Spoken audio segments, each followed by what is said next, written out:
Chapter 6. Now with improved pronunciation. Epigraph. My lady's tongue is like the meadow blades that cut you stroking them with idle hand. Nice cutting is her function. She divides with spiritual edge the millet seed and makes intangible savings. As Mr. Casaubon's carriage was passing out of the gateway, it arrested the entrance of a pony phaeton driven by a lady with a servant seated behind. It was doubtful whether the recognition had been mutual, for Mr. Casaubon was looking absently before him, but the lady was quick-eyed and threw a nod and a how do you do in the nick of time. In spite of her shabby bonnet and very old Indian shawl, it was plain that the lodge-keeper regarded her as an important personage, from the low curtsy which was dropped on the entrance of the small phaeton. "Well, Mrs. Fitchett, how are your fowls laying now?" said the high-colored, dark-eyed lady, with the clearest chiseled utterance. "Pretty well for laying, madam, but they've taken to eating their eggs. I've no peace of mind with them at all."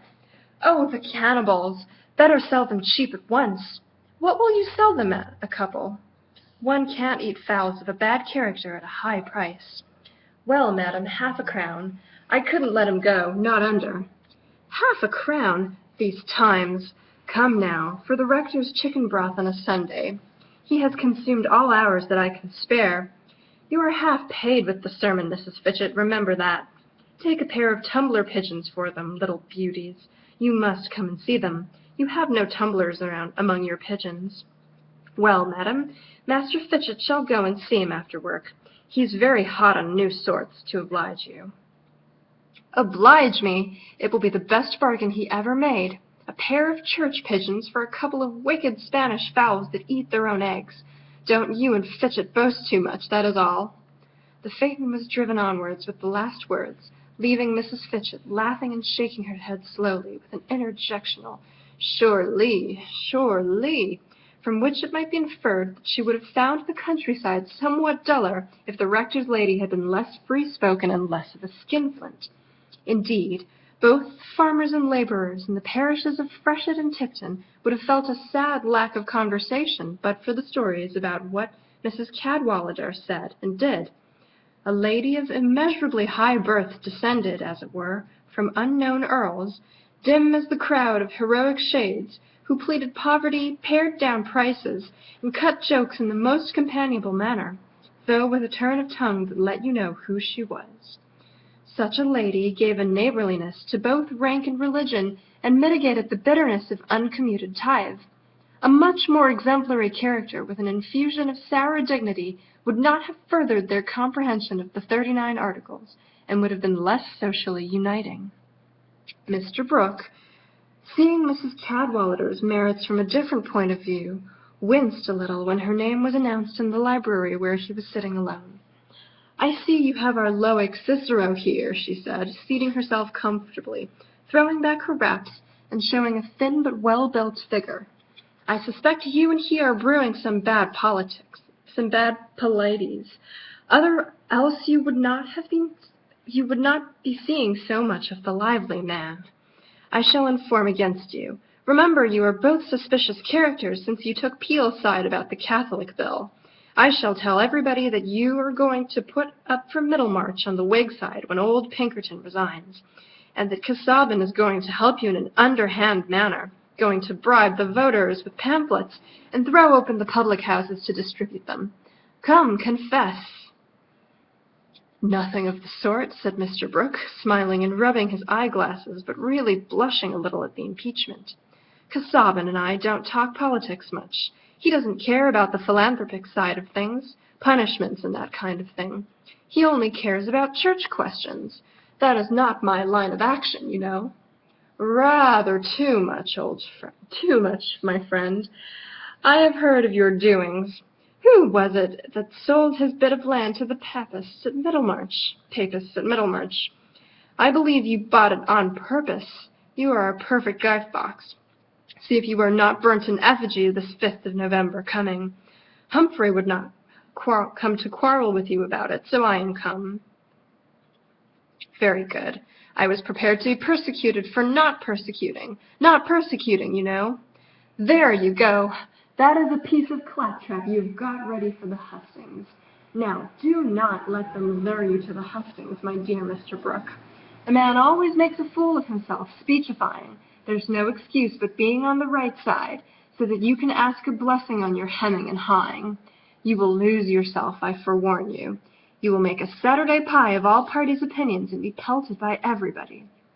That is what I expect, you know, said Mr. Brooke, not wishing to betray how little he enjoyed this prophetic sketch. What I expect of an independent man. As to the Whigs, a man who goes with the thinkers is not likely to be hooked on by any party. He may go with them up to a certain point, you know, but that is what you ladies never understand. Where your certain point is? No. I should like to be told how a man can have any certain point when he belongs to no party, leading a roving life and never letting his friends know his address. Nobody knows where Brooke will be. There's no counting on Brooke. That is what people say of you, to be quite frank. Now, do turn respectable.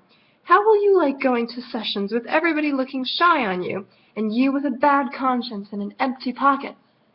I don't pretend to argue with a lady on politics, said Mr. Brooke, with an air of smiling indifference, but feeling rather unpleasantly conscious that this attack of Mrs. Cadwallader's had opened the defensive campaign to which certain rash steps had exposed him. Your sex are not thinkers, you know, varium et mutabile semper, that kind of thing. You don't know Virgil. I knew. Mr. Brooke reflected in time that he had not had the personal acquaintance of the Augustan poet. I was going to say, poor Stoddart, you know. That was what he said. You ladies are always against an independent attitude. A man's caring for nothing but truth and that sort of thing. And there is no part of the county where opinion is narrower than it is here. I don't mean to throw stones, you know, but somebody is wanted to take the independent line, and if I don't take it, who will? Who? Why, any upstart who has got neither blood nor position. People of standing should consume their independent nonsense at home, not hawk it about. And you, who are going to marry your niece as good as your daughter to one of our best men. Sir James would be cruelly annoyed. It will be too hard on him if you turn round now and make yourself a Whig signboard. Mr. Brooke again winced inwardly, for Dorothea's engagement had no sooner been decided than he had thought of Mrs. Cadwallader's prospective taunts. It might have been easy for ignorant observers to say, quarrel with Mrs. Cadwallader. But where is a country gentleman to go who quarrels with his oldest neighbors? Who could taste the fine flavor in the name of Brooke if it were delivered casually, like wine without a seal? Certainly a man can only be cosmopolitan up to a certain point. I hope Chatham and I shall always be good friends, but I am sorry to say there is no prospect of his marrying my niece, said Mr. Brooke, much relieved to see through the window that Celia was coming in. Why not? Said Mrs. Cadwallader, with a sharp note of surprise. It is hardly a fortnight since you and I were talking about it. My niece has chosen another suitor, has chosen him, you know. I have had nothing to do with it. I should have preferred Chettam, and I should have said that Chettam was the man any girl would have chosen. But there is no accounting for these things. Your sex is capricious, you know. Why, whom do you mean to say that you are going to let her marry? Mrs. Cadwallader's mind was rapidly surveying the possibilities of a choice for Dorothea. But here Celia entered, blooming from a walk in the garden, and the greeting with her delivered Mr. Brooke from the necessity of answering immediately. He got up hastily, and saying, "By the way, I must speak to Wright about the horses," shuffled quickly out of the room. "My dear child, what is this about your sister's engagement?" said Mrs. Cadwallader. "She is engaged to marry Mr. Casaubon," said Celia, resorting, as usual, to the simplest statement of fact, and enjoying this opportunity of speaking to the rector's wife alone. "This is frightful! How long has it been going on?" "I only knew of it yesterday. They are to be married in 6 weeks. Well, my dear, I wish you joy of your brother-in-law. I am so sorry for Dorothea." "Sorry? It is her doing, I suppose." "Yes, she says Mr. Casaubon has a great soul." "With all my heart. Oh, Mrs. Cadwallader, I don't think it can be nice to marry a man with a great soul." Well, my dear, take warning.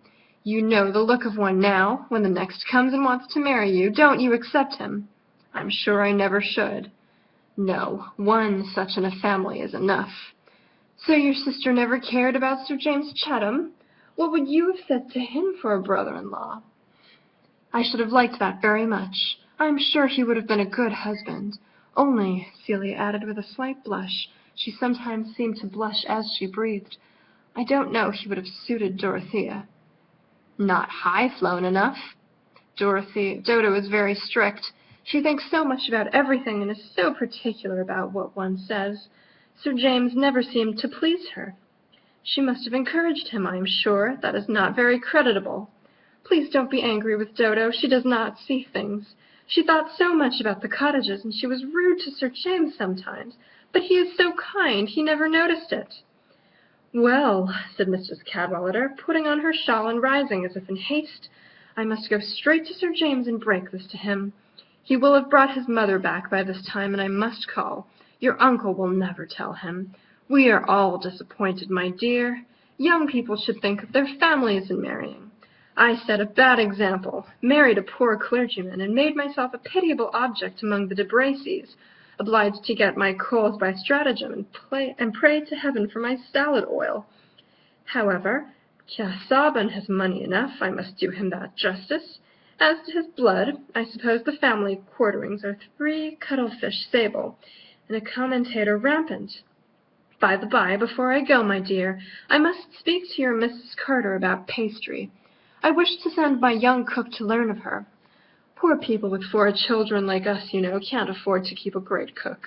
I have no doubt Mrs. Carter will oblige me.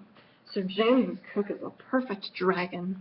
In less than an hour, Mrs. Cadwallader had circumvented Mrs. Carter and driven to Freshitt Hall, which was not far from her own parsonage, her husband being resident in Freshitt and keeping a curate in Tipton. Sir James Chatham had returned from the short journey which had kept him absent for a couple of days, and had changed his dress, intending to ride over to Tipton Grange. His horse was standing at the door when Mrs. Cadwallader drove up, and he immediately appeared there himself, whip in hand. Lady Chatham had not yet returned, but Mrs. Cadwallader's errand could not be dispatched in the presence of grooms, so she asked to be taken into the conservatory close by to look at the new plants, and on coming to a contemplative stand, she said, I have a great shock for you. I hope you are not so far gone in love as you pretended to be. It was of no use protesting against Mrs. Cadwallader's way of putting things, but Sir James's countenance changed a little. He felt a vague alarm. I do believe Brooke is going to expose himself after all. I accused him of meaning to stand for Middlemarch on the Liberal side, and he looked silly and never denied it, talked about the independent line and the usual nonsense. Is that all? Said Sir James, much relieved. Why, rejoined Mrs. Cadwallader with a sharper note, you don't mean to say that you would like him to turn public man in that way, making a sort of political cheap-jack of himself. He might be dissuaded, I should think. He would not like the expense. That is what I told him.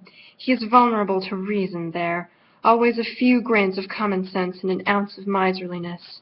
Miserliness is a capital quality to run in families. It's the safe side for madness to dip on. And there must be a little crack in the Brooke family, else we should not see what we are to see. What? Brooke standing for Middlemarch? Worse than that. I really feel a little responsible. I always told you Miss Brooke would be such a fine match. I knew there was a great deal of nonsense in her, a flighty sort of Methodistical stuff. But these things wear out a girl's. However, I am taken by surprise for once. What do you mean, Mrs. Cadwallader? Said Sir James. His fear lest Miss Brooke should have run away to join the Moravian Brethren, or some preposterous sect unknown to good society, was a little allayed by the knowledge that Mrs. Cadwallader always made the worst of things. What has happened to Miss Brooke? Pray speak out. Very well. She is engaged to be married.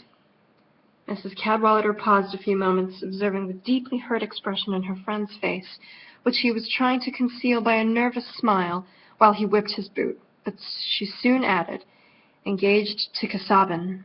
Sir James let his whip fall and stooped to pick it up. Perhaps his face had never before gathered so much concentrated disgust as when he turned to Mrs. Cadwallader and repeated, "Casaubon? Even so, you know my errand now." "Good God, it is horrible! He is no better than a mummy!" The point of view has to be allowed for as that of a blooming and disappointed rival. "She says he is a great soul." "A great bladder for dried peas to rattle in," said Mrs. Cadwallader. "What business has an old bachelor like that to marry?" said Sir James. "He has one foot in the grave." "He means to draw it out again, I suppose." "Brooke ought not to allow it. He should insist on its being put off till she is of age. She would think better of it then. What is a guardian for? As if you could ever squeeze a resolution out of Brooke." "Cadwallader might talk to him." "Not he. Humphrey finds everybody charming. I never can get him to abuse Casaubon.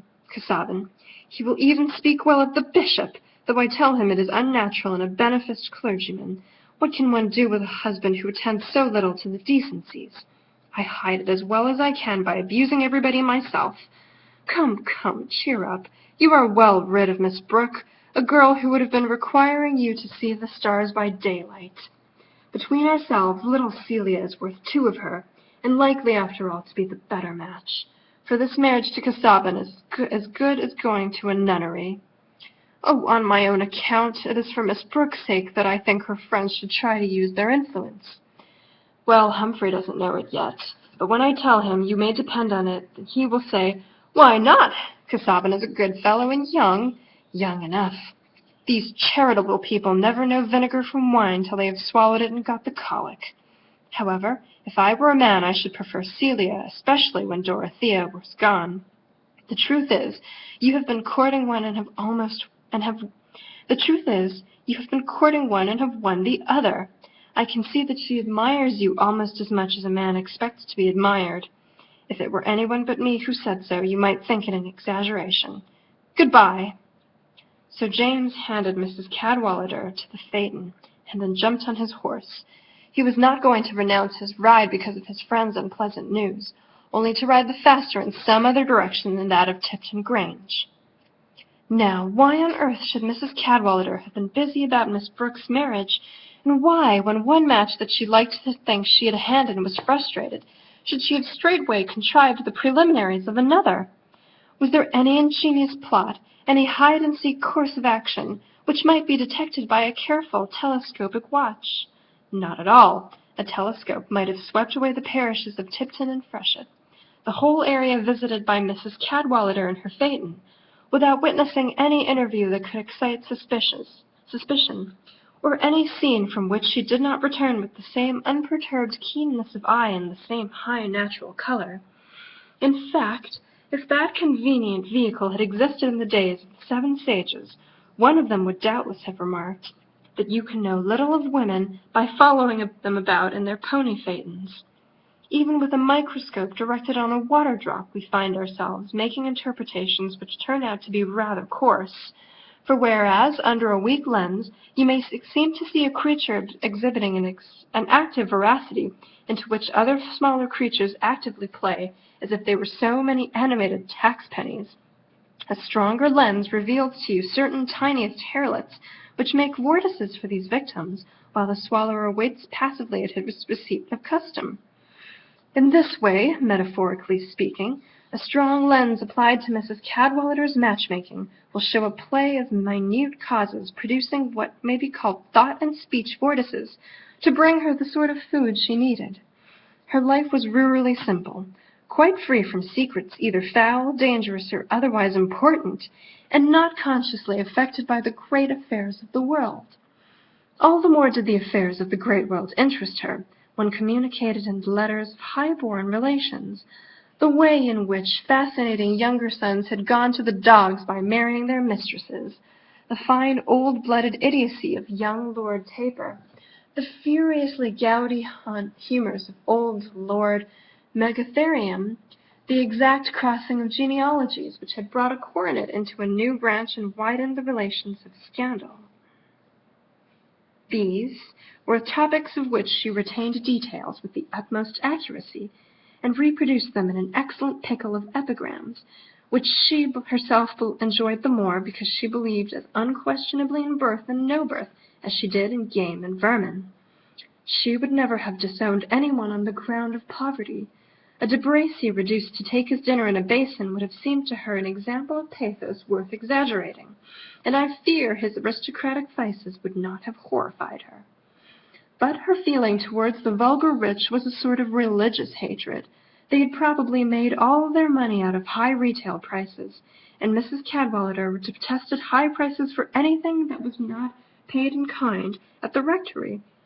Such people were no part of God's design in making the world, and their accent was an affliction to the ears.